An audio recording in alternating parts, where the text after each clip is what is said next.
L'escola Bressol La Puput de Bigues i Riells fa 6 dies que no té telèfon. El motiu és un conflicte entre Telefònica i una empresa subrogada, que també ha deixat desenes de famílies sense telèfon ni internet. Els afectats poden ser un centenar entre la zona del Turó i la de Can Barri. Primer els van dir que era una avaria, però més endavant han sabut que estan pagant el malentès entre dues empreses. Ens ho han dit, no ens han enviat el comunicat oficial, però sembla ser que és un problema entre una empresa subrogada que està posant pegues a garantir el servei en aquesta zona.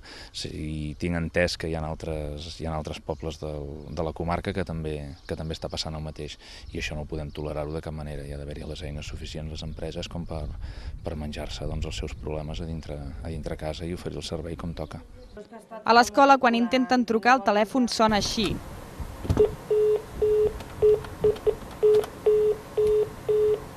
La situació perjudica el seu dia a dia i han hagut d'instal·lar aquesta línia mòbil per trucar i rebre comunicacions. Ens hem trobat amb casos d'alguna família que ens ha volgut comunicar alguna cosa en concret i ha hagut de buscar algun telèfon personal d'alguna de nosaltres per poder fer-nos arribar la informació, perquè si no, clar, no hi havia manera.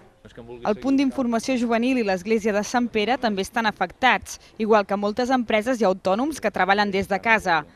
Per això, des de l'Ajuntament ja s'estan organitzant per fer una queixa conjunta a Consum.